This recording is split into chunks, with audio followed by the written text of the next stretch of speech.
So for a straight line, slope is equal to tan theta is something, I agree with you. But the rise by run formula, is it y coordinate by x coordinate of what?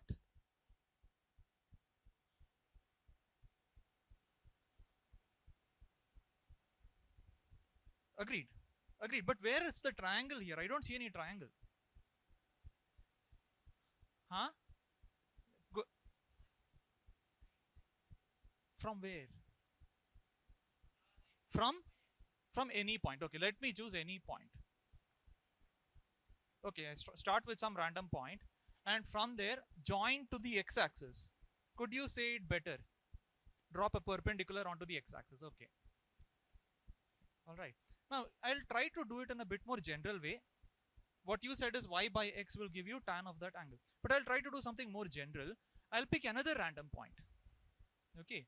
So what we did is a graph was given to us. We picked two random points on that graph and we can note down its coordinates. I'll call this as x1, y1 and I'll call this as x2, y2. Okay. Now if I drop perpendiculars onto both axes, right, and I extend this line, now I have a triangle. Okay. So these are all horizontal lines, these are all vertical lines. So this angle will also be the same as theta. Making sense? Okay, so this is also theta. Now you have a triangle here. All right.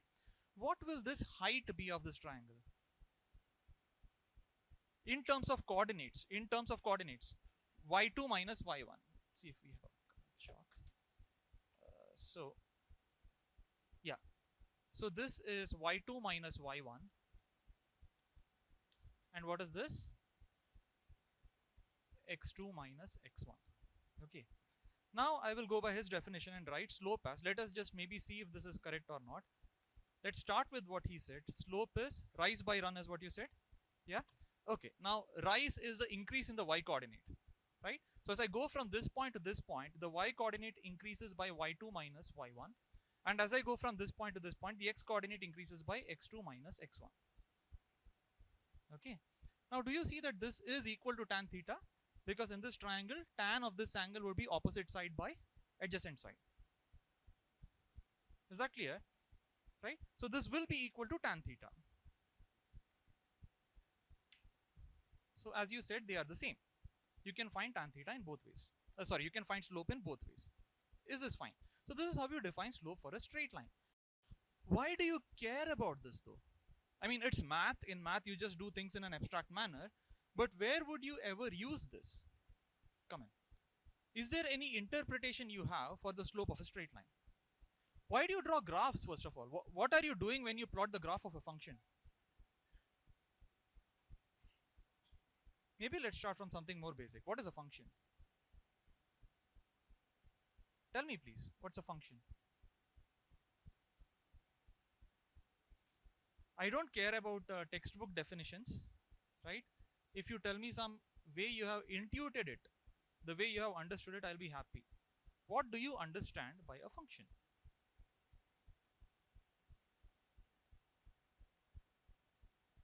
Tell me. F. F of x, okay.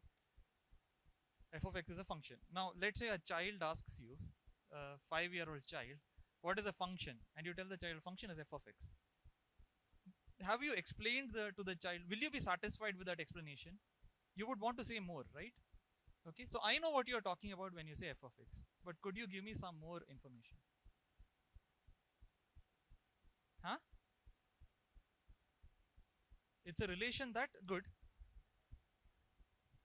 Vertical? Huh. Got it. Okay. So it is basically something that takes one set of numbers and gives another set of numbers as output. Correct? You think of it as a machine which eats up a number, does something to it, and spits out a number, not randomly, by doing some very specific set of operations. Correct? So for example, one function would be f of x is equal to x square. Now if someone gives you f of x equal to x square, this is a machine that eats up x and spits out x square. So if you feed it 1, what will it give you? 1. If you feed it 3, what will it give you? 9. Is it clear? So we think of a function as something that eats a number, spits out a number. Now, what we are going to do, we are going to focus on applications of calculus more than the abstract math of it. So we will speak in terms of quantities, right? So she said something else that's also very accurate. She said it's like a relation between two sets actually in abstract math language, but we will think of it as a relation between two quantities, right? So for example, you learned a kinematic equation. You learned three kinematic equations, right? One of them was S equal to ut plus half at square. You learned this in physics, right? Now, if I throw an object with an initial velocity, I'll just plug in some numbers. Okay, let's say u is 3 meters per second, a is 10 meter per second square, etc. What will you get?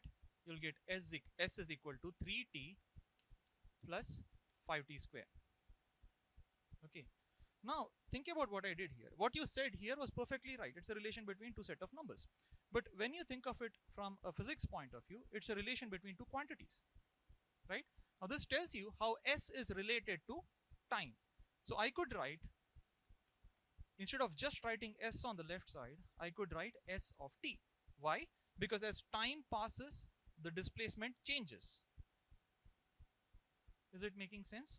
Okay. So we learn functions from an application perspective because most of physics and every other subject for that matter, economics, biology, whatever it is, we are trying to relate between various quantities. Okay, agreed? Even in chemistry, there are some things first that you remember and categorize and everything, but once that is done, you identify some quantities and then find relations between various quantities. Agreed? So could you give me some more examples of functions that you have seen in everyday life? Application oriented, not math examples, physics examples or chemistry examples, or I don't know, biology examples, economics examples. What else could be a function? You could start with simple examples. Some physical quantity, you just tell me one physical quantity which depends on other physical quantities and we will write it in this form. So just like I wrote s of t here. For a moving object, the position is a function of time. And you can get an expression for it depending on the circumstances. Correct? Can you tell me some other quantity that we can write as quantity of quantities? Huh? Okay, fine. V of t. The velocity also in general is a function of time.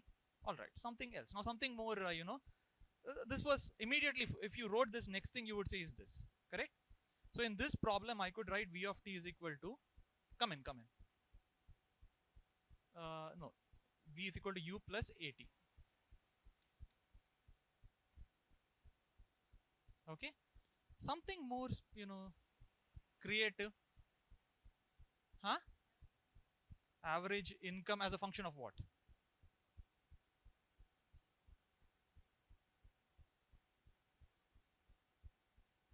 Country. Okay, that is nice.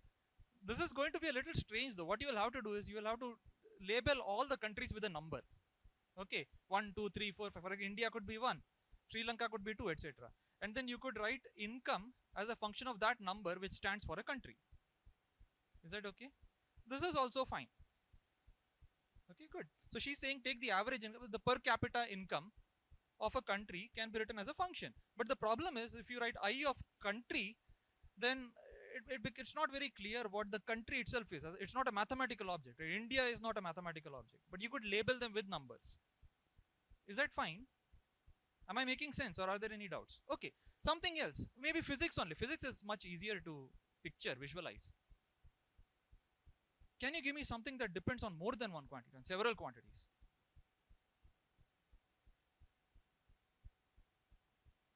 Be creative, no? Be creative, be wrong, yeah. Gravitational force. Okay, gravitational force depends on what? Okay, so the gravitational force acting on any object depends on the mass of the object and the height of that object from the earth. Let us write it like that. Gravitational force due to the earth, we'll keep it. Gravitational force due to the earth. Okay, I'll give a much more intuitive example. This is not that these are not intuitive, these are also nice, but there is another example where you can see multiple quantities deciding the value of one quantity. Temperature in this room. Okay, if I want to specify a point in this room, How many numbers should I specify to define a point in this room? 3 numbers. Are you okay with that? Like, have you learned a basic coordinate geometry? So to mention a point on the board, I can choose a set of axes here and I'll have to give 2 coordinates, x and y. But in this room is 3-dimensional. So I'll have to give 3 coordinates, x, y and z. I'll have to fix origin somewhere, draw axis somewhere and 3 coordinates. So the temperature will be different at different points in this room. Agreed?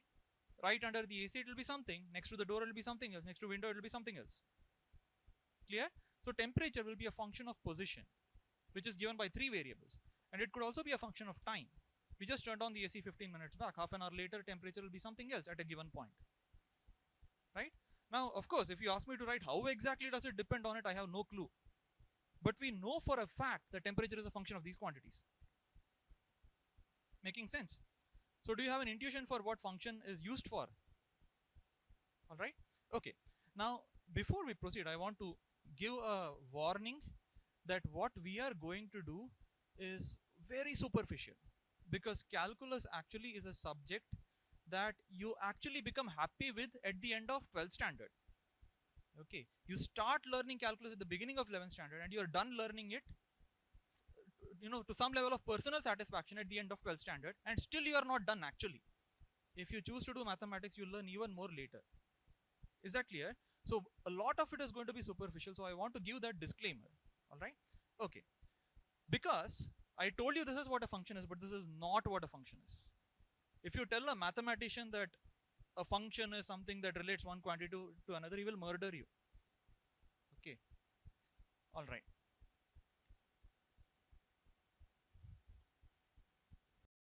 All right. Next, let us think about straight line graphs and slopes of straight line graphs in terms of relation between quantities, because that is what we started thinking about right now, right? Functions are relations between quantities. So let me give an intuitive example of a volume knob. Okay, volume knob. Now you guys probably haven't seen volume knobs, but do you know? Let's just see. Do you know what we are talking? Yeah, correct. Okay, so in the past, when I was a kid, right, the music systems, radios, home theaters, etc., had a knob. You turn the knob to increase the volume, the other way to decrease the volume. Because I don't know, technology these days, you just tell someone, Alexa, increase volume, and it increases itself. Okay, so you have seen the volume knob. Now it is. Oh, cars have volume knobs. Correct. Thank God. Okay. Yeah, some of them have, but actually, in the past, the volume knobs used to be analog, which means you turning it actually did something, turned something inside and caused the volume to increase. Okay, but these days, the modern stereos that do have a volume knob, they have volume knob only for aesthetic purposes. They just keep it there so that it looks pretty. Okay, what is actually happening is as you turn it, something digital is going on inside and that is increasing the volume. Okay, all right. But anyways, let us think of the volume knob.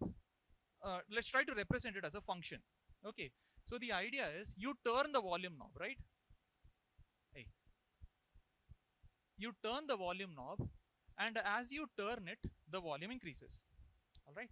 Now let's assume a simple graph that relates the volume to the position of the knob. Volume, loudness, okay, not volume of the room, loudness versus knob position, which has to be quantified somehow. How will you quantify the amount that you have turned the knob through? Angle, theta, very good. So let's say this is the 0 position, okay, and this is the full volume position, which will be theta equal to 180 degrees. When you rotate through half a rotation, the volume becomes full. As an example, okay, don't ask me are all knobs like this. No. Understood? As an example, let's say one knob is minimum here and maximum when the pointer goes to the bottom. Okay. And we'll consider a simple case where the volume increases linearly as you turn the knob. 0, 180 degrees. This is the angle theta. Okay. Now imagine another stereo system that also has a similar volume knob that rotates from 0 to 180. Okay, but if you plot a graph of it, the graph looks like this. All right, this is another volume knob. Okay, now imagine another volume knob. Three volume knobs we are talking about. I label them. This is one, this is two, and one more volume knob which turns only from 0 to 90. Okay, turns from 0 to 90, and if I plot the graph for that as it turns, I get a graph that looks like this.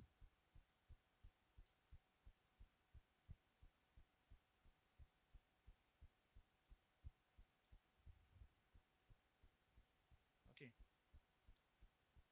so this information, this data I have given you. There are three volume knobs, 1, 2, and 3. First and second one, I'll label this as 3.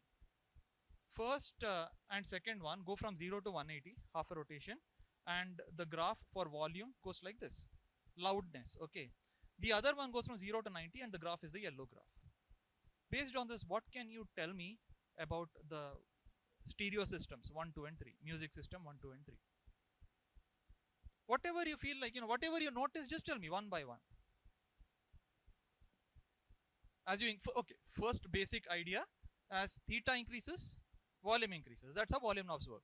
Correct, good. Second observation is they are straight lines. I'm just giving you the data because you could have asked, does it have to be a straight line? No, I mean, I could make a volume knob where the volume slowly increases in the beginning and suddenly increases. Right? But I'm just giving you this. This is a reasonable volume knob. This is how it's supposed to work. Right? You shouldn't have sudden changes like where it's like, no, nothing is happening. And then little bit of turn, suddenly it booms the whole thing. It shouldn't happen. Right? Okay, so all right, straight line and increasing graph. Okay. Something else.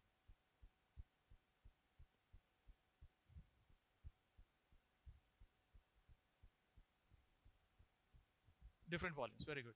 So for a given angle theta, so for example, if you turn all of them through 30 degrees, the first one increases volume by some amount, but the second and third one's volume becomes higher. Is that clear? Okay, could you add more stuff? Yeah, tell me more things.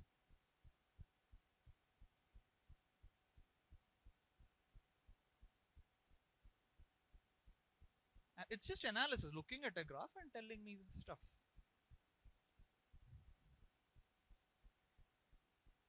There are some dotted lines and all I have drawn. I mean, aren't they useful?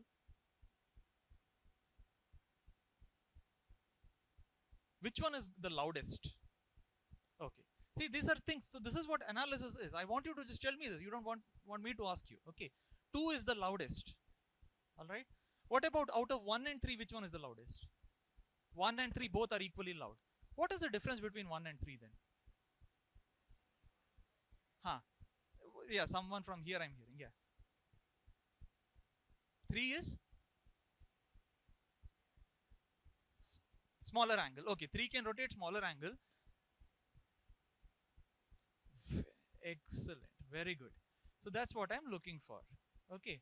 So she's saying, I was asking what is the difference between 1 and 3. So we started with some obvious difference. Okay, 1 goes till 180, 3 goes till 90 degrees. What about maximum volume? Both of them have the same maximum volume. Okay. What is this? What is the difference between these two knobs in practice? I mean, this is all mathematical stuff. You say one is 90, another one is 180. Okay. But how will those two volume knobs feel different to someone who is using them? Exactly. So to get the same amount of increase in volume for 3 and 2, you have to turn the knob by a smaller angle. Can you give me one word for this property of the volume knob? What is the property? So I'm asking about, there are two volume knobs. One you have to rotate a lot to increase the volume. The other one you have to rotate lesser, half as much. I could also take volume knobs whose graph will look like this. Angle is like 30 degrees. So it reaches the same volume as one, but when you rotate just through 30 degrees. So this third volume knob is third and second is more dash than one, and sensitive. Isn't that a proper word to describe the sensitivity of the knob.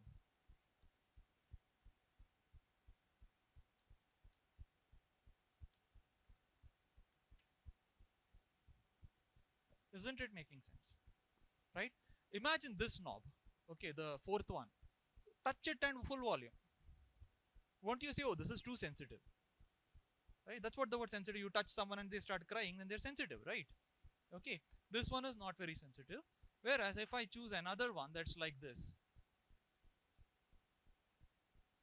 very less sensitive. You have to turn through 360, more than 360 looks like. Okay. All right. Another example for the same kind of effect is steering wheels for cars. You may not be aware, but in the past there were cars like Ambassador and and some trucks also you have seen where if you have to take a turn, you have to do this, and then you have to come back. All right. But these days you have this thing called power steering, which is more sensitive. You just have to move your hands 2 full turns, and the car goes the maximum, minimum radius. Is it making sense? Okay. So what did we conclude so far? Let's just go back. First of all, functions are used to give relations between quantities in physics and other subjects also. Okay. Now, graphs. Why are graphs plotted for functions? That's all. It's for psychological reasons. It's you can see things. We are very visual creatures. If I give you 1 million data points and a big table that goes from, best example is COVID, right? If you want to see the past active infections for COVID, it has been almost 2 years now. And if you take every day, that is like more than 800 days.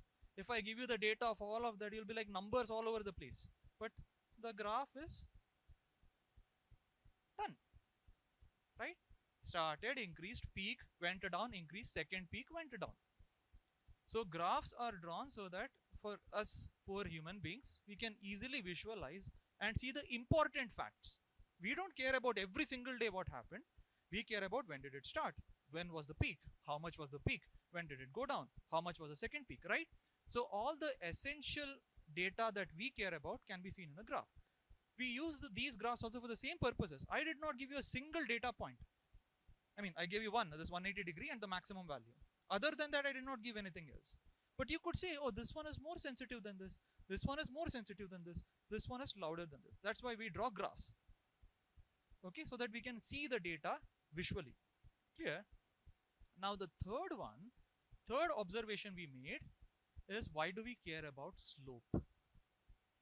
Right?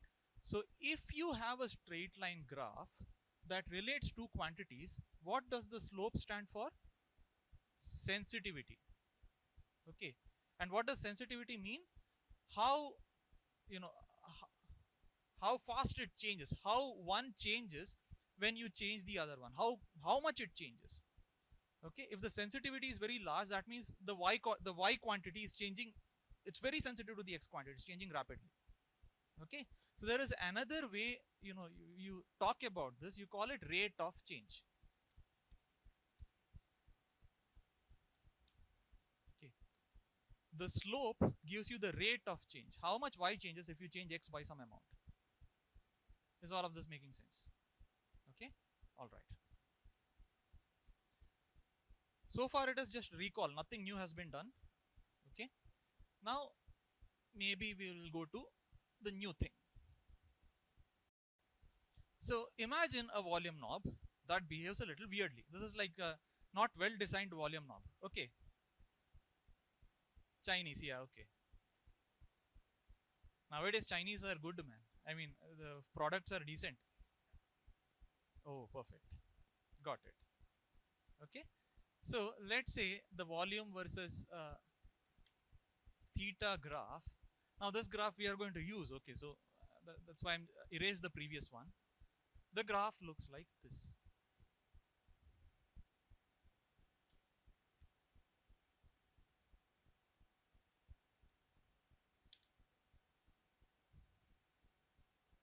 Okay, how would the person who is turning this volume knob, how would he feel when he's doing it?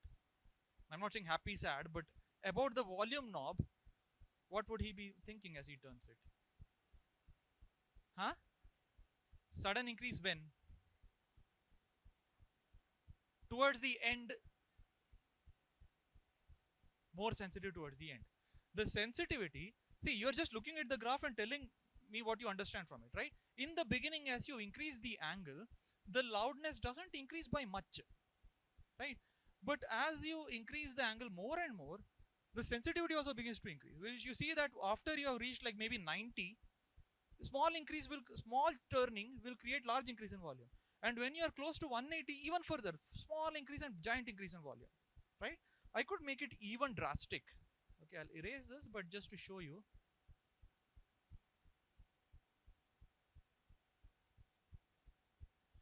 Imagine a volume knob that's like this. Okay, so towards the end, you see very small. Consider this. Okay, this is the maximum volume. This is half the volume. Half the volume you reach when your angle is very close to 180, and after that small turn and the volume doubles. Do you understand? Okay. Now I gave you a graph that is not a straight line, and you looked at the graph and figured out what the sensitivity does as you move along the graph. The sensitivity increases, correct? But now we have a problem. Earlier, the sensitivity was a slope, and we had a formula for the slope. y2 minus y1 by x2 minus x1, which is equal to tan theta, correct? Now here you looked at it, you said, oh, I feel like sensitivity is low in the beginning, later it increases. But we are doing math, so we can't rely entirely on feelings. We should define things, right? So how would we define sensitivity for something that is not a straight line at a particular point? Okay, good. So she's saying sensitivity is keeping on changing. So the sensitivity itself would be a function of theta, correct? Let us give me a letter for sensitivity, some nice letter. S, huh? Okay.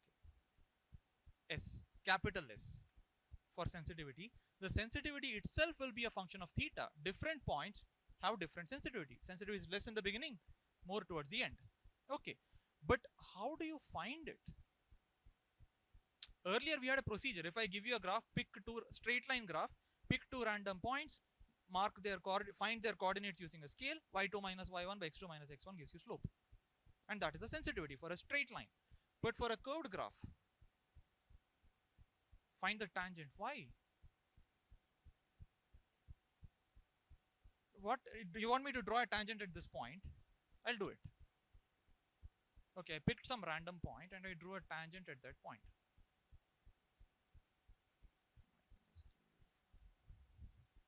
And what do I do with the tangent? Find the slope. Okay, so this is maybe a nice idea. She's saying, see, we can find slope of straight line, but you gave me a curve. I can't find slope of a curve. It doesn't mean anything. And you also have intuition that says sensitivity changes as you go to different points. So she's saying, pick a point, draw a tangent to that point. Tangent is a straight line, and I can find slope for the tangent. But why does it, you just randomly did some, because I know how I can find the slope of a straight line, I will draw the tangent. Is there a reason why we should draw a tangent? There has to be, no, because there are these stories where, I don't know, when I was a kid, there was this joke that some student was preparing for an English exam, and you have these essay questions where you have to write some essay. And he memorized one essay on a tree. Do you know the story? It's very famous. He memorized the essay on a tree. But the question was to write an essay on a cow. So he started by saying there was a cow, it was tied to a tree, and then wrote the entire essay about that tree.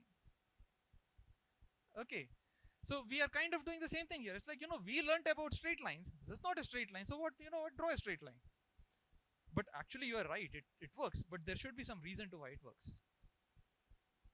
But that's not good reason, right? The tree was also made it very easier for the kid, but that doesn't answer the question. The question is, how do you find sensitivity as a function of theta? She gave me a solution. She said draw a tangent, find its sensitivity instead. But why does it have anything to do with this graph? Yeah, but still, I mean, that's just nomenclature, semantics. Do you understand what I'm saying? You shouldn't be happy with what you said, because imagine people will say, friendship is very important because F stands for this, R stands for this. You may get these kinds of messages. That does not prove that friendship is important, right?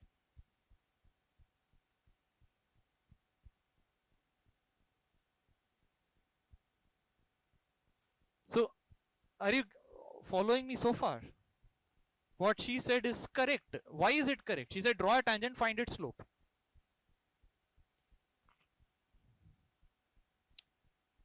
At least, superficial answer. The detailed answer, even I will not give you. Detailed answer is very difficult to give. You get it next year.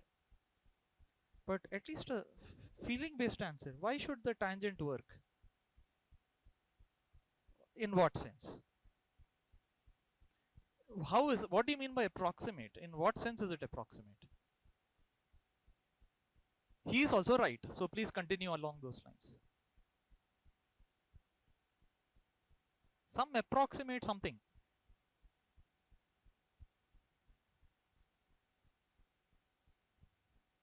Is the earth flat? No, the earth is round. But if you walk on a road, do you have to pretend that it is round? Do you have to watch your step? Do you worry whether your leg will go a little bit lower because the earth is actually curved? No, right? Because you see, if the earth is curved, you have to be very careful while walking, because next step will be slightly lower. The next step will be even lower. The next step will be even lower. So do you think, I mean, we know the earth is round. People have taken photo from the moon. But do you have to remind yourself every time, earth is round, not flat, be careful? Do you have to do that? No. Okay, why did I sudden? Very good. So the idea is the earth was really round, but because we are very small and we are very close to the earth, we can pretend that the earth is flat. Exactly. Same thing. It is curved at such a large extent, and we are very small compared to it. We are so close that that curvature doesn't seem relevant to us while walking. If you are shooting a satellite, it is relevant to us. But while you are walking, we don't care about that curvature. So what we see and what we experience is a plane. So it's not that people were not stupid in the past when they said earth is flat. They could clearly see that it was flat. Do you understand? Okay. So you see, the actual earth is like this, but the pretend imaginary approximate earth is like this. You understand? You understand what approximation means? It's not really like this, but this is how we pretend it is while walking. Is it clear?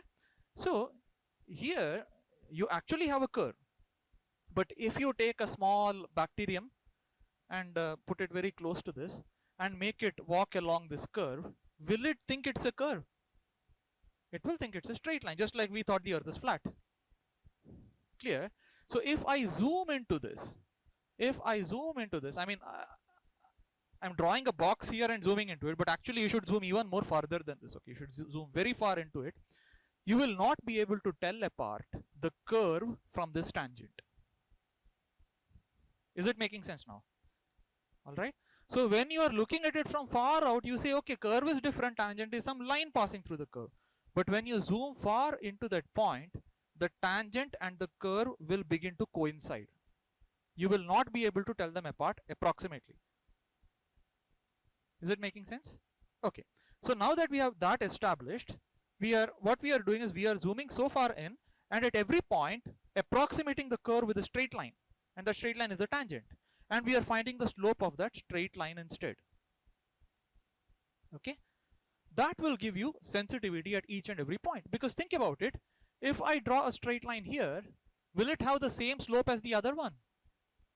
No. If I draw a straight line here, again different slope as compared to the other two.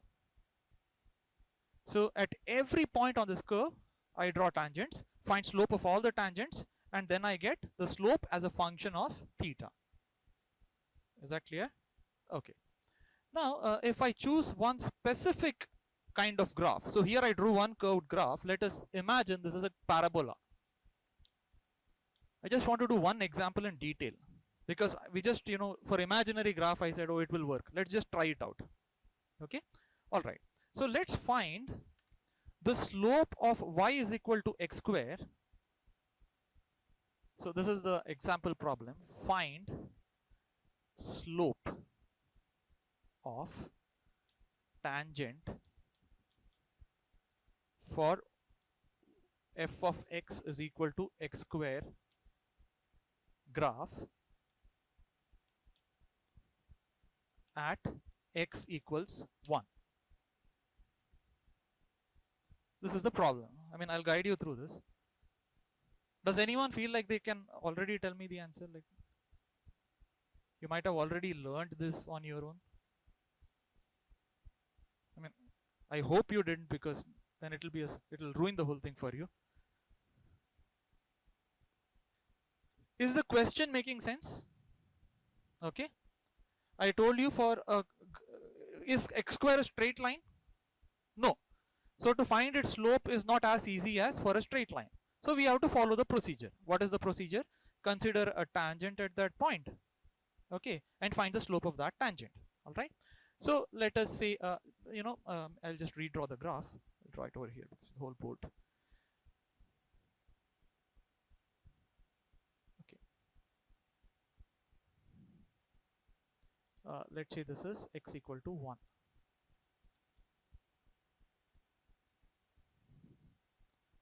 What's the y value? 1, because y is equal to x square. Is that fine?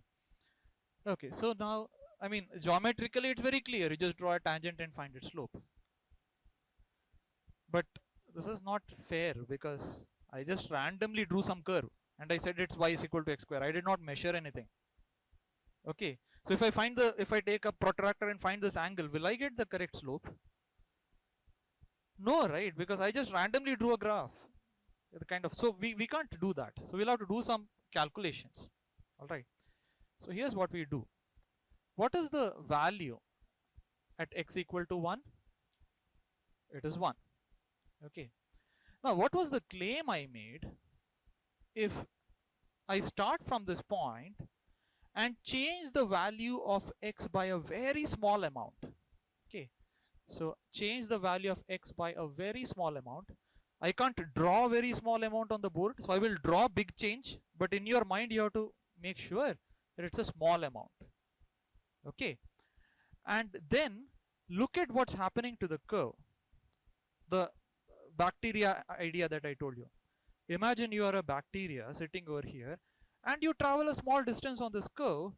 Will you see the curvature of the curve? No, right? It's like we feel the earth is flat. You will feel that this curve actually is the same as the straight line. Okay? All right. So let us show that carefully in the figure. So I'm taking this box and I'm zooming it to show you what's happening. Okay? So this is the actual curve. This is the tangent to it. I've chosen a change in x value. And there is a corresponding change in y value.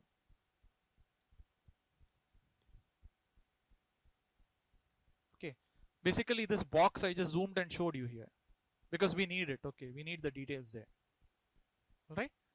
But something has happened. I told you if you zoom in, the straight line and the curve should look identical, but here you can clearly see them separate. Why? A stupid question, but huh? Exactly. I did not zoom in far enough. Okay. Because I can't. I mean, the thickness of my chalk prevents me from zooming far enough. Because if I draw two lines that are close, it looks like just one line. You should go even thinner than the thickness of the chalk. That much you have to zoom in. Okay. So if you zoom in far in, you will see them to be the same. But right now I haven't zoomed far in. So I see that there is some small mistake. They don't seem to overlap. But let us just humor this diagram. Let's just trust this and see what happens. Okay. So the actual change that has happened is delta y. Okay. But the straight line gives you some other change. Are you familiar with deltas? Have you seen them before? So when I wrote y2 minus y1, it is often written as delta y, and x2 minus x1 is written as delta x. Delta stands for change. Change in y and change in x. Is that fine? Okay. All right. So delta y is the actual change in the function. Delta y prime is the change in the tangent. And you see in the graph that I have drawn, the two are not equal. There is a small difference between them, right? And that difference I'll call it epsilon for error. All right. Don't be afraid of the notation. You'll soon get it. So delta y, the actual value, minus the value that the straight line gave you is the error. All right. Now, why did I get an error? You told me why I got an error. Because I did not zoom in far enough. Correct? So if I zoom in further, just think about it. I choose a smaller delta x. So here also look, do the same thing that we did here for this smaller change in x. Now you see the actual delta y is this. The straight line delta y is this. Do you see that the error has decreased? Do you want me to repeat that?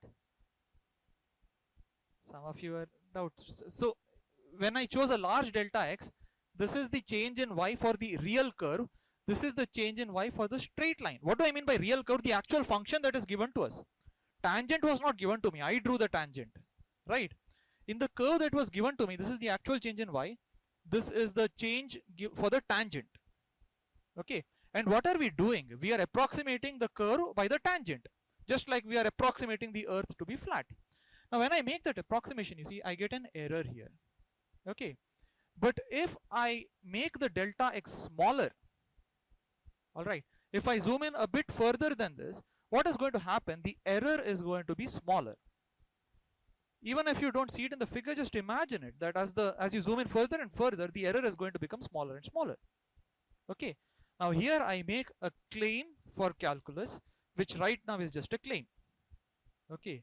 The claim is, as delta x becomes smaller, error becomes smaller. This is the claim. Let us pretend, we pretend that the earth is flat, correct? But imagine you are a giant who is 20 kilometers tall. If you pretend the earth is flat, what will happen? You will trip. Agreed? Because from maybe 20 is less, you need to be even high, because 6,400 is the radius of the earth. Let's say you are 50 kilometers tall. Okay. Now someone tells you, blindfolds you and tells you, pretend the earth is flat. You will do this and you will fall like this. All right. So there is an error between what you approximated and the reality. Agreed? But since we are not 40 kilometers, we are maximum 2 meters tall, right? For us, that approximation, the error is negligible. There is an error because actually it's curved, but it is negligible, right? So all I'm showing in the graph, I'm showing you that if you zoom in a box of size, let's say some delta x. So this was the box that I zoomed in, and you get a curve that looks like this. All right. Delta x is the size of the box. All right. And the corresponding change in function value is delta y. All right. Now what are we doing basically? We are pretending that the curve is actually a straight line given by the tangent. Now the actual change in the value of the function is delta y. Correct? But if you pretend, this is the amount that you actually have to step down by. Understood? The actual, for the curved graph, delta y is the actual change in y. But we are going to pretend that this is the change in y. Because why? We are pretending it's a straight line. But when we do that, we get an error. The difference of it. The difference is the error. Right? Just like the giant made an error, the error was the height of this platform here. Right? It was flat, but then he falls straight down because there's an error. Okay? Now, I showed you in the graph that as you make this box smaller and smaller, as the delta x becomes smaller and smaller, you just have to imagine that you are taking this line and sweeping it closer and closer to the starting point of the tangent. You see that the error becomes smaller and smaller and smaller and smaller. And as you get closer and closer to this point, the error becomes closer and closer to 0. Okay. Then whatever you saw, I wrote it as a claim. As delta x becomes smaller and smaller, error becomes smaller and smaller. I hope, see, maybe you are confused there. You are saying, obviously you showed us it is smaller and smaller. What is the point of writing that sentence there and saying you will learn about it later? You showed us right now. Why should we wait later? Right? Because you can clearly see error is becoming 0, right? The thing is, that's not a mathematical proof. You can't tell someone, oh, you see, it's happening, therefore it's true. That is not a mathematical proof. Do you understand? So the real rigorous mathematical thing comes later. You learn it next year. But right now, I just want you to, it should be acceptable to you. It should make sense. Is that happening? Okay? All right. Any doubt so far? No. All right. So we didn't do this yet. So we will take delta x that is so small that we will take the error to be 0. All right. So we'll write down what that error is. So let us find the function value at x plus a small change delta x. Okay. What will be the function value? F of x is equal to x square. So at x plus delta x, what will the machine spit out? Tell me, no? Whole square. Agreed. So what I did is, I found the y coordinate of the real y coordinate of this point. The real y coordinate. Is that making sense? Okay. All right. Now let me expand this. You get x square plus delta x square plus, correct? Okay. So f of x is 1. F of x plus delta x is, put x equal to 1, 1 plus 2 delta x plus delta x square.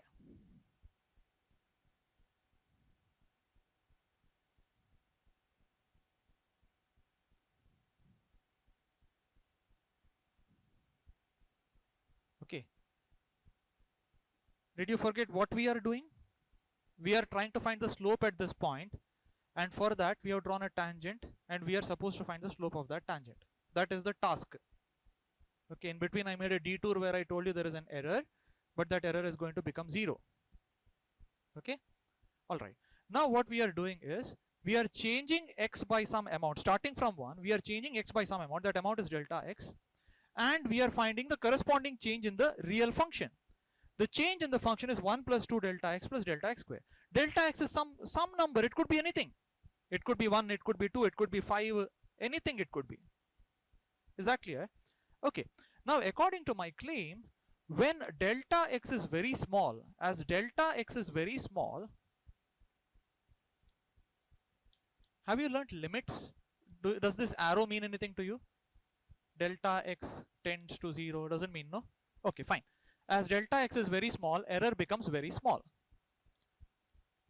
So we are going to make an approximation at this point that delta x is very small. How small? Well, as small as you can imagine it to be. Okay, I'll take an example. It should be much smaller than 1. Let's take 10 power minus 15.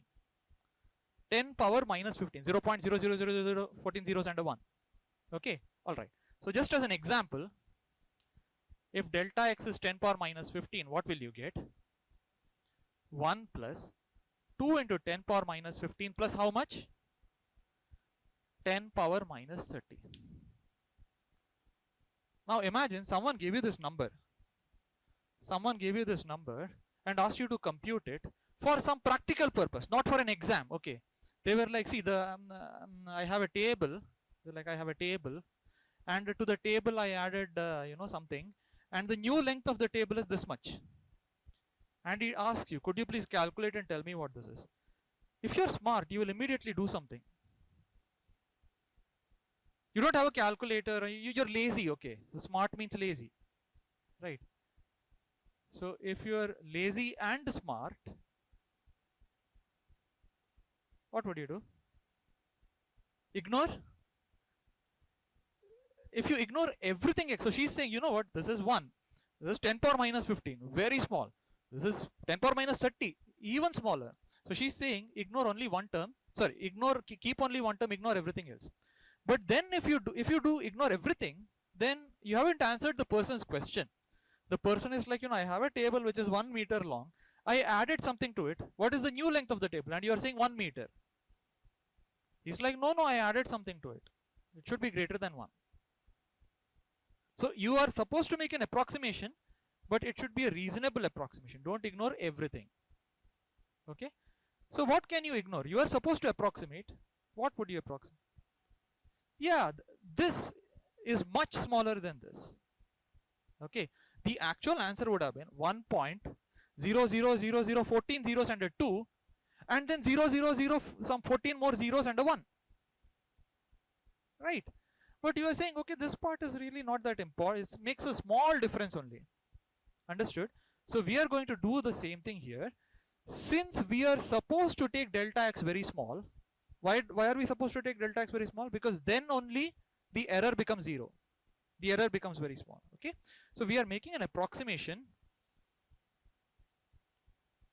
and that approximation is delta x is very small, and this we can neglect.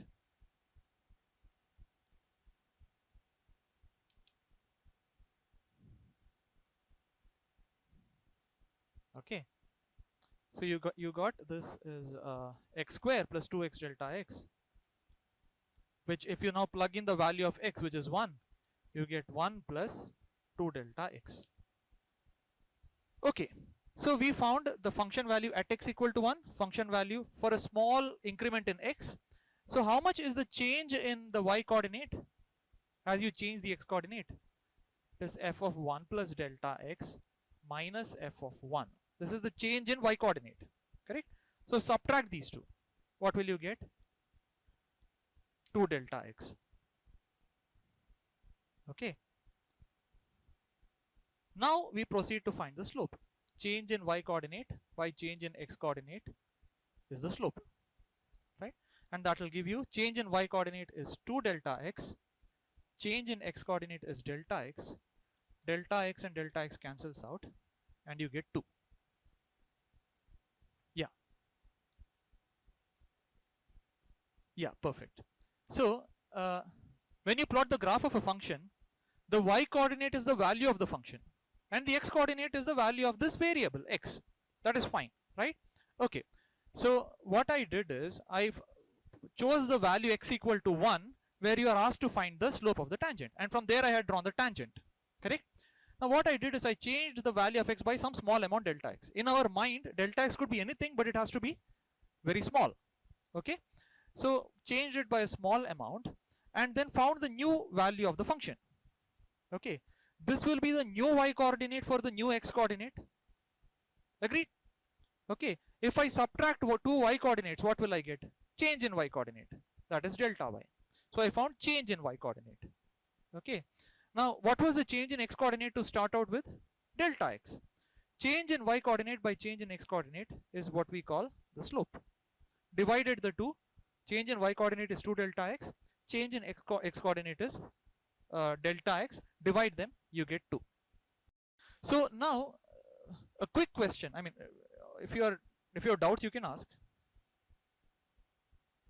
Okay, let's see if you understood. All right, so some 15 minutes ago, 15 minutes or half an hour ago, what she said was, to find the slope, draw the tangent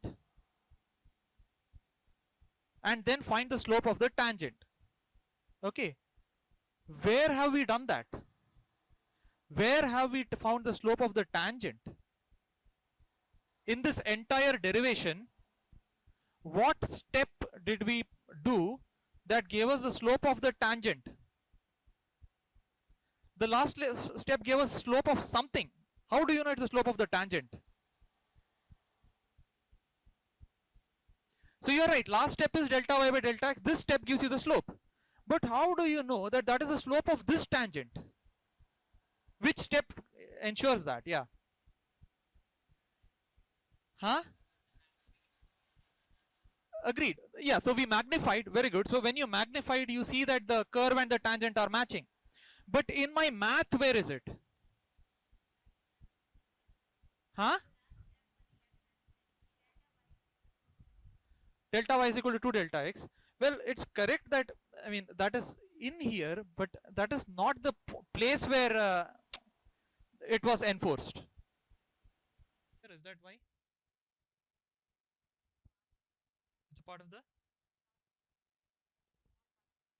Yeah, but in this, see, I agree that in the graph and all I have nicely showed you. This is the graph, this is the tangent. We are finding the slope of the tangent, but somewhere in the math it should be there, no? How does all this algebra know that I have drawn nice graphs here? Yeah, exactly. This is where we looked at the tangent. Because see, what did we use? We used this claim. As delta x is very small, the curve and the straight line will begin to resemble each other, will begin to coincide. Okay. So if in my derivation I enforce that condition, which condition?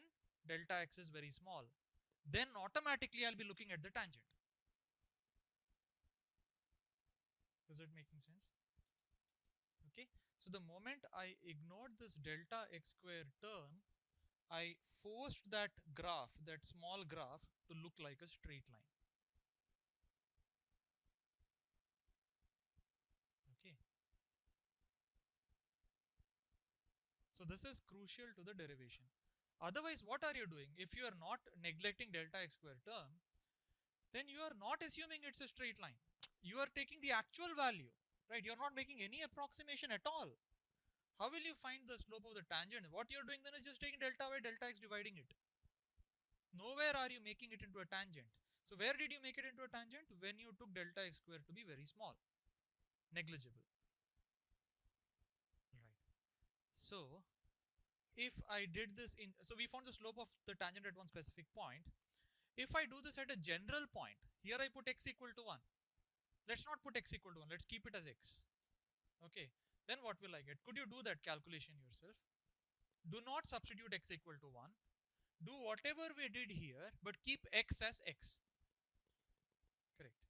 Just you can just see it. Look at the board at each step. All of you do it and just tell me. All right. So you see clearly the slope depends on x. Like we said, the sensitivity is a function of x. Right? So what is the answer here? Find the slope of tangent f of x equal to x squared. The answer is the sensitivity or the slope is a function of x and it is equal to 2x.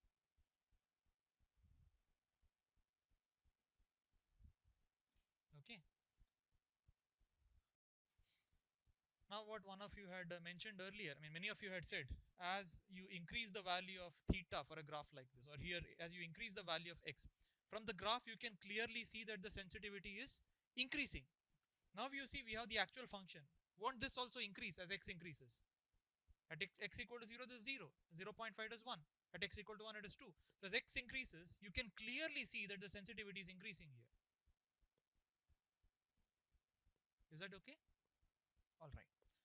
So we just picked one function, one example function, x square, followed our procedure and found the sensitivity as a function of x.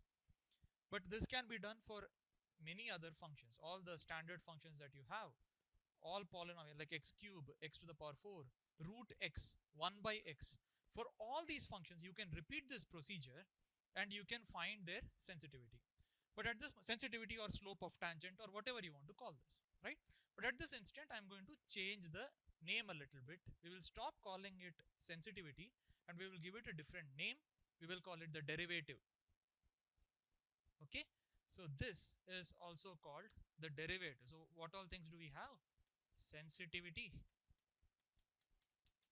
or slope or gradient, or finally derivative.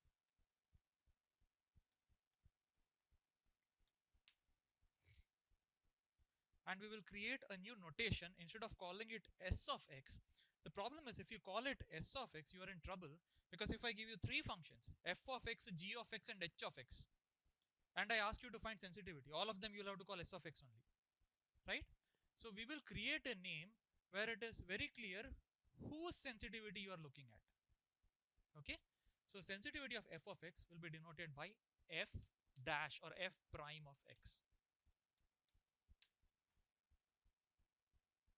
Clear? So this notation very clearly tells you, okay, f of x is a function, f prime x is the derivative of the function.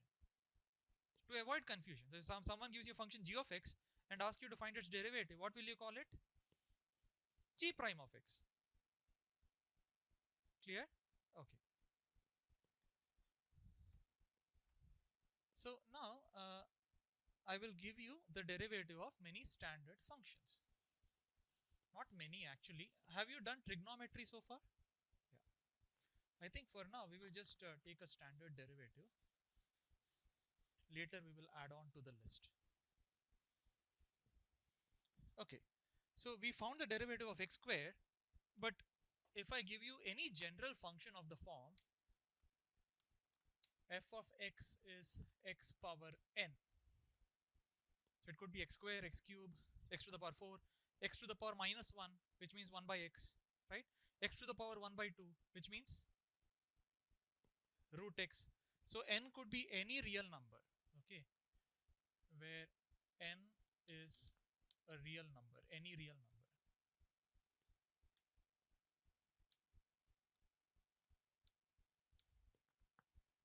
right? Then the derivative of f of x is n in perfect. Okay. Now, if you use that,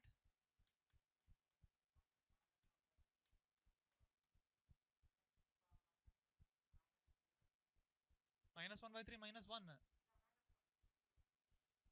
Huh?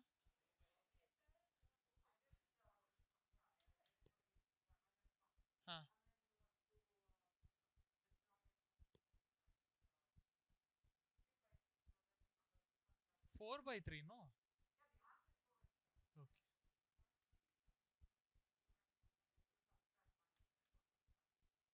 Okay. So this is now, I mean, this is it. If you want, you can write it in various ways. You can take one x out and write x cube root of x, etc. in the denominator, but we'll keep it like this. Okay.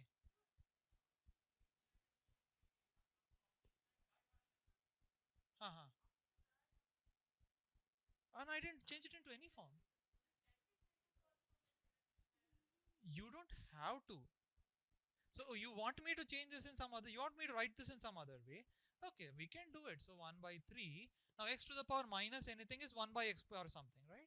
So you get 1 by x power 4 by 3, right? The minus I just brought it here. Oh, minus 1 by 3, yeah, minus 1 by 3. And I wrote it as x power 4 by 3. Now I can write this as x into x power 1 by 3. So that is minus 1 by 3, 1 by x cube root of x. Correct?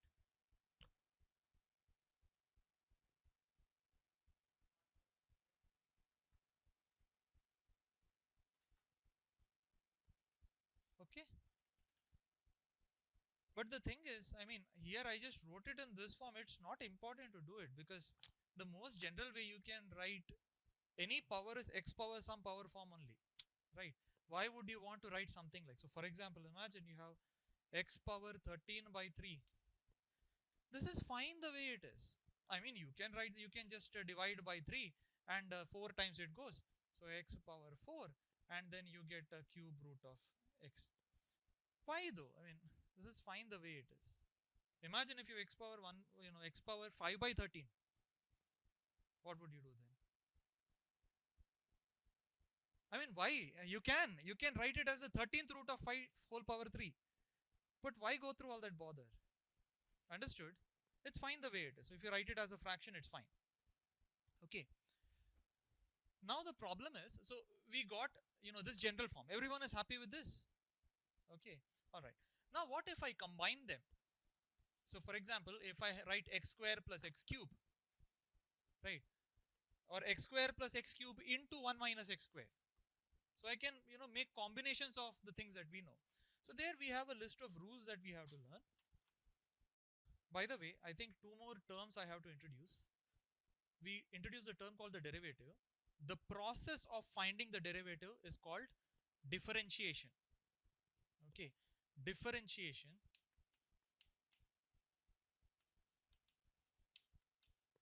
is the process of finding the derivative. So if I want you to find the derivative, that's too much to say. I just say differentiate.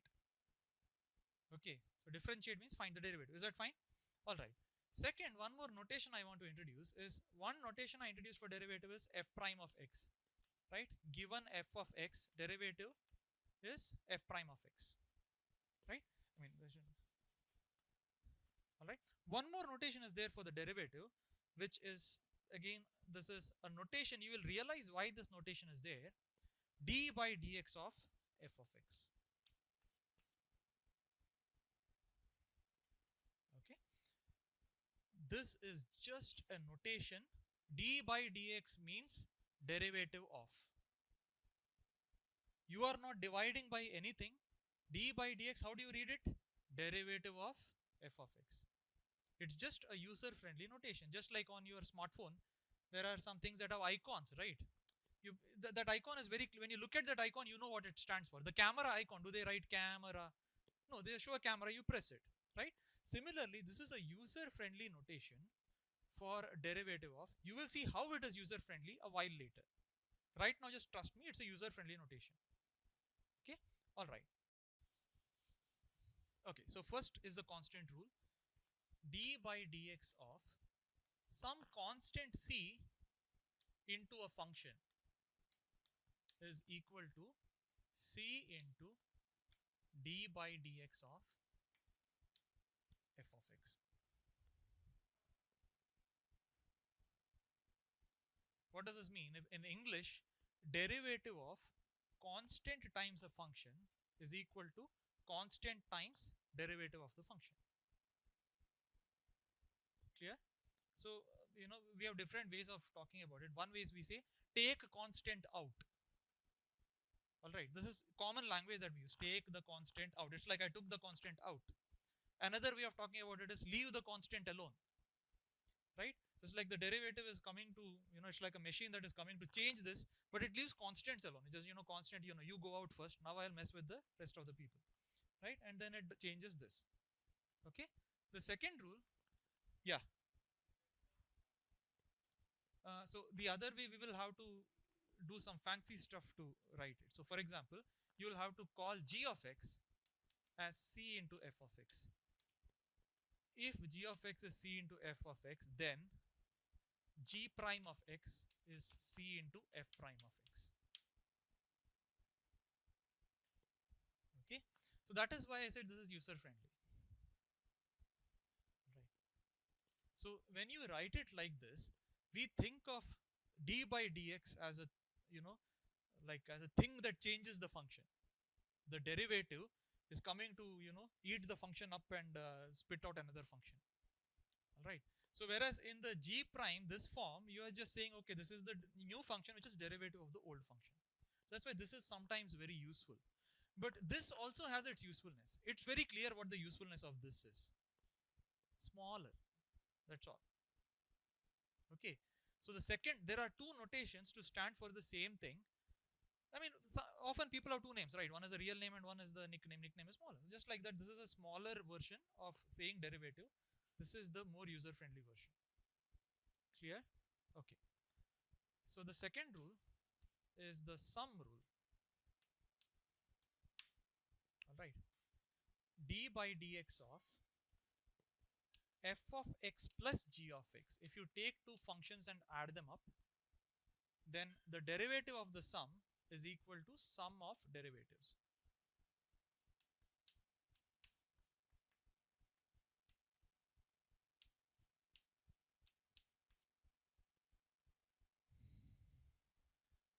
Again, the proofs you will learn in 11th standard. Okay, so currently we'll think of this as a game. These are the rules of the game. I'll give you 1, 2, 3, 4, 5 rules of the game. All right, and then we will just differentiate functions. That's how we think about it. Okay, all right. So what is this in English? If I say derivative of sum is equal to sum of derivatives. All right. In other words, you just have to individually differentiate them, then add them up. Making sense, right? Okay. The third rule is the product rule.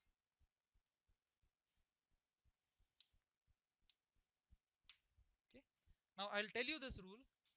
You will shake your heads, but you will make this mistake at least 5 times. All right. Derivative of product of two functions is not the product of derivatives. It is not. Okay, all right. So this is derivative of one function. First differentiate one function, multiply the other function untouched. Do not differentiate it. Plus keep the first function untouched and then multiply derivative of the second function.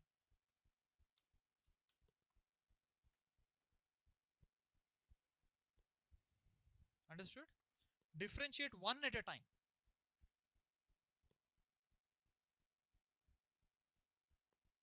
Okay. What would the next rule be? Huh? Division, quotient rule.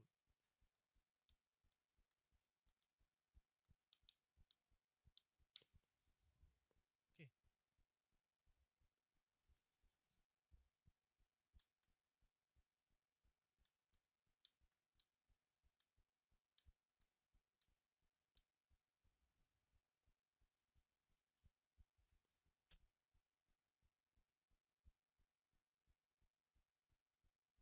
All right. So this is, now here you have to chant a little bit for practice. Okay. So I'll write it here. Okay.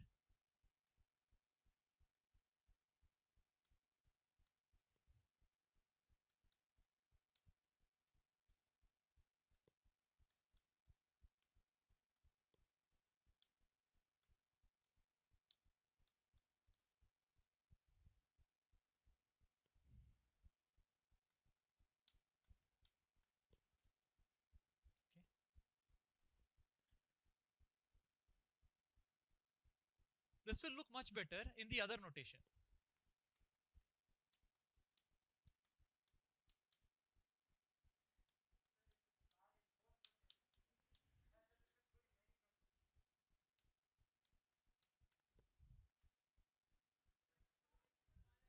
Smaller, that's what I'm saying. Smaller.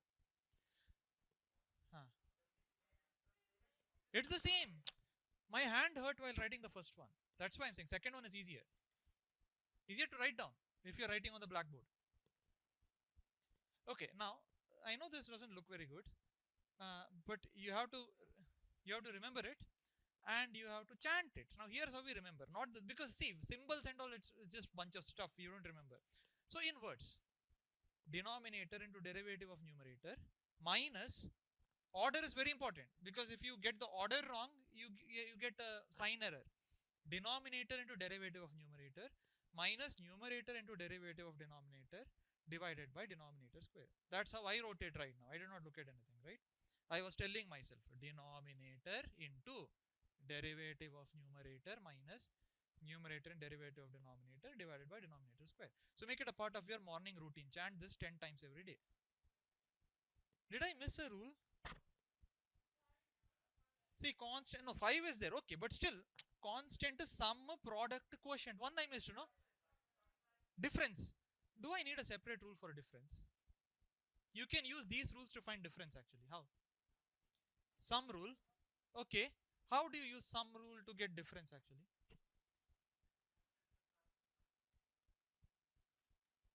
But how do you know it works? Maybe difference is very special. See, here product rule was not the same as sum rule. It was very different. So she's saying, write f of x plus g of x. This is what we want to find out, correct? Subtract g of x. What will you get? You get f of x. Now differentiate both sides, right? So d by dx here should give you d by dx here. Now what? Now f of x plus something you have, d by dx of f of x. But still we get something we don't know how to do. Did I f of x? No, no, done. Sorry, I'm sorry, my bad. So reorder this, d by dx of f of x. Bring this over here, minus g of x plus g of x, right? Now some rule we know works. So plus d by dx of g of x is equal to d by dx of f of x. Done. Now move this to the other side. Okay, nice idea. Okay, that's not how I thought about it, but it works. Do you understand? D by dx of f of x minus g of x. Just add g of x and then use sum rule. You split it. Okay. The way I thought about it is combine sum rule along with constant rule. to get difference rule. Because all you have to do is, I'll stop writing of x, okay, because it hurts my hand. So I'll just write f and g. Okay. So f minus g, we want to find the derivative of, right? What you do is write this as f plus minus 1 into g. One derivative of that. Correct. Now use sum rule, d by dx of f. Take the constant out, minus 1 into d by dx of g. So you get df by dx minus dg by dx. That is shorter, but doesn't matter. This is also very nice. Okay. Is this clear? So difference, for difference you get something very similar to sum rule. Derivative of difference is equal to difference of derivatives. Okay. There is one more rule which we will keep for the next class. Today we will use these. We will first play with these 4 rules. Okay. All right. So I'll give you a bunch of problems. Yeah. So okay.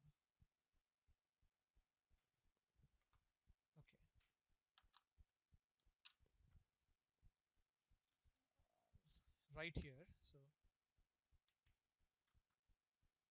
A. The question is differentiate. Okay. Differentiate 4 by 9x cube plus ax. X is the variable, everything else is constant. So A is a constant, some constant. B.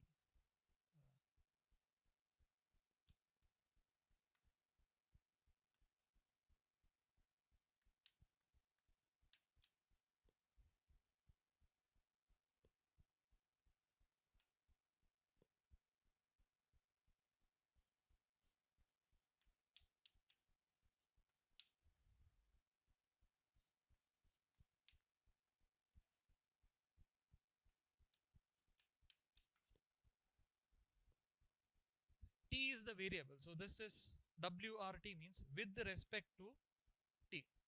With respect to T means T is the thing that is changing here. T is the variable. Right. Huh?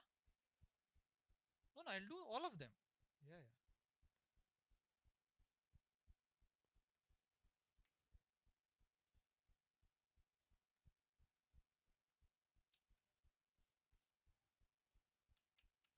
So already made product rule mistake, no? Someone made product rule mistake. Count one. No? No, okay. Huh? Oh, you didn't start? Okay. Ah. No, first one doesn't require division rule. It you can use the direct formula. So first one. This is a sum of two functions. What is the rule for sum in English? Differentiate each of them separately, add. Derivative of sum is sum of derivative. Okay. All right. So derivative of 4 by 9 x cube. Now, first of all, we have to write it in a way that we can easily identify which rule to use. 4 and 9 are constants, correct? So I'll write it separately, 4 by 9. Now, what remains? 1 by x cube. Shall we write it in a form for which we have the formula? What is that form? X to the power minus 3. So that is constant into x to the power minus 3. Okay. Now, the next one is constant. A is a constant into x. And we have to differentiate this whole guy. Okay. So first, let us use from sum rule. So each of them I have to differentiate. D by dx of 4 by 9 into x power minus 3 plus d by dx of, plus d by dx of a into x. Okay. Next, what do I do? Which rule should I use? Constant rule. Take constants out. Leave them alone. Okay. It's like whenever there is this hostile situation, they say, women and kids can leave, stuff like, please let the women and kids out. So constants are, this is like kids. Just don't hurt them. All right. What? Yeah, women and children. Okay. So before you destroy the function, just let, at least, maybe you will be like, equality. So at least let the kids out. Okay. Yeah, kids. So constants are the kids. So 4 by 9, they are out. Okay. And what remains is d by dx of x to the power minus 3. Plus here a is, just leave him alone, differentiate x. Okay. All right. Now what is derivative of x power minus 3? Use the formula. Look at the formula. X to the power minus 4. Okay. What is the derivative of x? Use the formula. You get 1 into x power 0. Correct? Which is 1. Done. This is the answer. If you want, you can simplify, cancel 1, 3, make it look pretty, and you get minus 4 by 3 x to the power minus 4 plus a. Is this clear?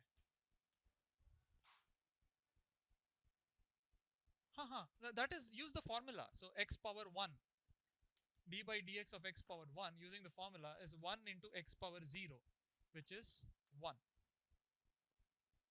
Okay. Made sense? All right. Next year, you are going to start from here, look at the question, and write this answer without any of the intermediate steps. That is how used you have to be to this. Okay. You are going to be differentiating for the rest of your life. It is that useful. All right. So that's why we are giving these practice problems. So you have to actually try to do this. So students often ask, when teachers do calculus, they are like, how do you know this answer is correct? I did not come with any solutions. The thing is, we have been doing this for, not just we, anyone. You just go to a first PU student, your senior, ask him, derivative of this. They look at it and tell you the answer. All right. So you need that much practice. So at the end, it is getting used to the rules of the game is all that matters. All right. Okay. Second one.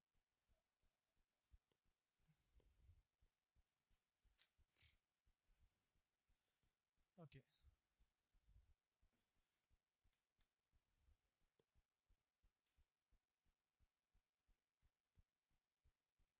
Shall we just try to do something in our minds? 2013. Yeah. Shall we do it in our minds? Little bit. I'll help you out. We'll do it together. Okay. So some rule, anyways, I can do it in my mind. Just differentiate one by one and add them up. Okay. All right. Let's start with first one. 2013. How? We don't have any formula for that. Very good. So first we have to be smart about that. This seems like, oh, 2013. What do I do with this guy? Well, it's a constant. You can either just use common sense, or you can write this as x power 0 and use the formula. X power 0, if you use the formula, you get 0 into x power minus 1. Right? If you use the formula. So that's just 0. Or you can use common sense. What is derivative? It is rate of change. What is the rate of change of a constant? Doesn't change at all.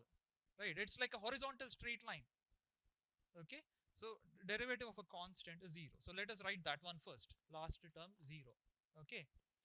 Now cube root of x can be written as x power 1 by 3. Use the formula.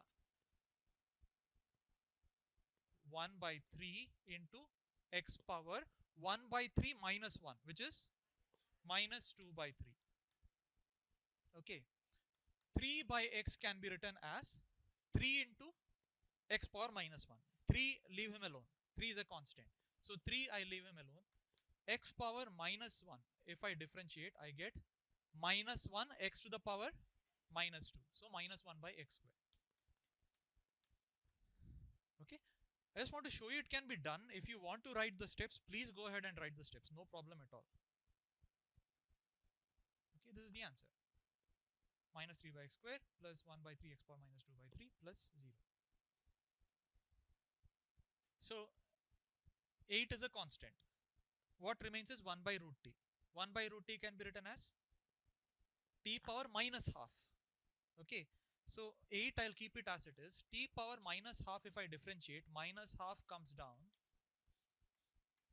I get t power minus half minus 1, which is minus 3 by 2 plus, again 3 is a constant, leave him alone. T by root t can be written as root t, which is t power half, which if you differentiate you get half into t power minus half.